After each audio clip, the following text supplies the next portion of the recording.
Driving has always had its share of road rage incidents. This is nothing new. Frustration, stress, inconsiderate drivers as well as dangerous drivers have always been present on the roadways. Now if you take these factors and add a firearm, you immediately have a combination that can be a dangerous mix of emotions and anger. I'll be discussing this issue today here on Florida Responsible Carry, so stick around and find out how you can deal with this deadly mix.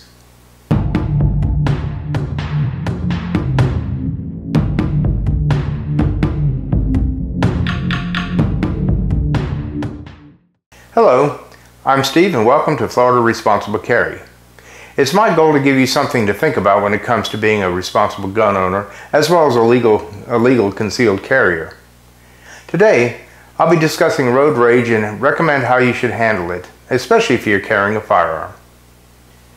Anytime you're on the roadway, you, as well as 98% of other drivers, are piloting a multi-thousand-pound missile.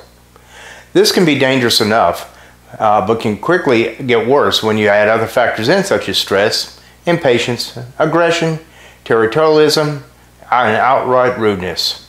Now, imagine some of these drivers are carrying weapons.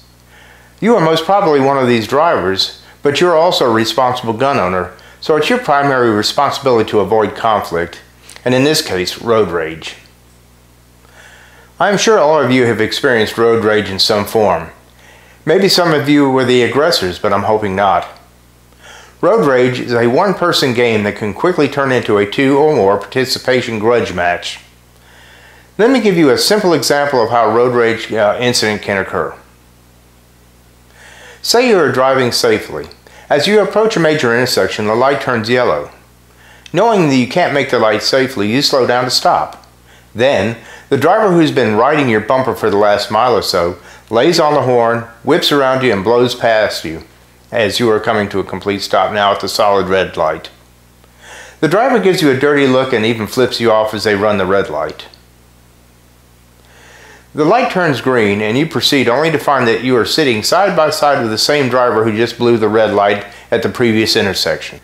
The driver is feeling like an idiot by now, knowing that he has gained nothing by speeding past you, so they're going to have to regain their pride at your expense.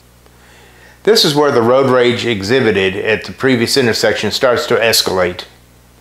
The driver attempts to cut you off several times while driving, maybe gesturing to you that they're going to get even for making them look like an idiot, even though you know full well that they achieved that goal on their own. So what do you do at this point? How are you going to react to the road rage incident?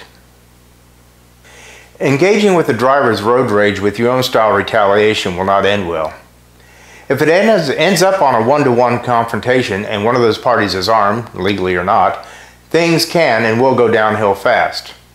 Someone will end up in jail if law enforcement becomes involved. Even worse, someone could end up dead. The best solution for this issue is to not play the game with them. Don't engage them, interact with them, or even look at them. Sure, it might be a good idea to glance at them casually to make sure they're not pointing any weapons in your direction.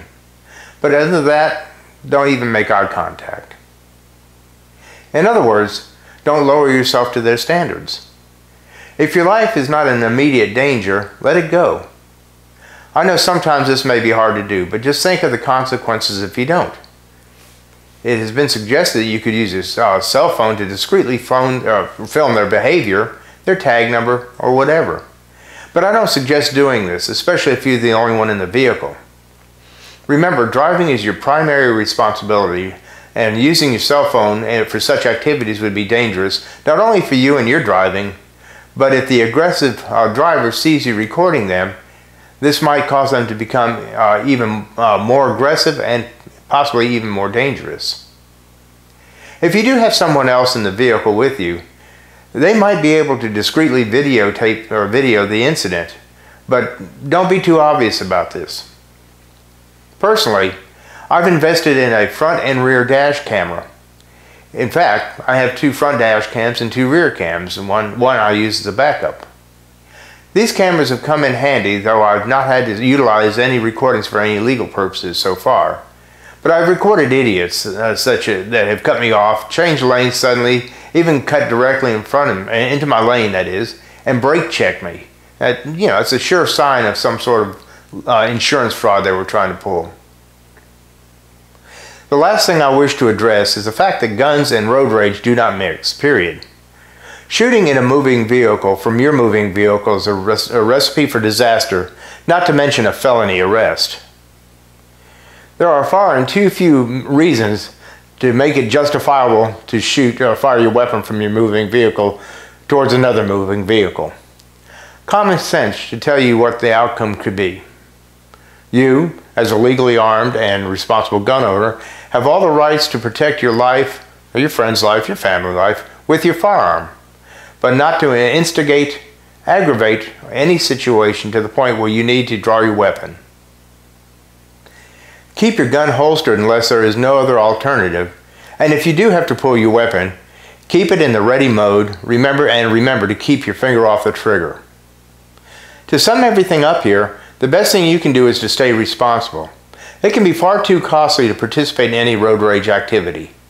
Simply remember not to engage, escalate, or participate in any fashion. Don't put yourself in a situation that can end up with deadly consequences. I hope I've given you something to think about. Road rage and guns will never mix. They're just not a good combination. Remember, if you refuse to play the game, you'll never end up being the loser. And on a final note, if you found this information useful that I've given here, like, share, and subscribe to my channel if you haven't done so already. This is Steve for Florida Responsible Carry. Until next time, take care and be safe.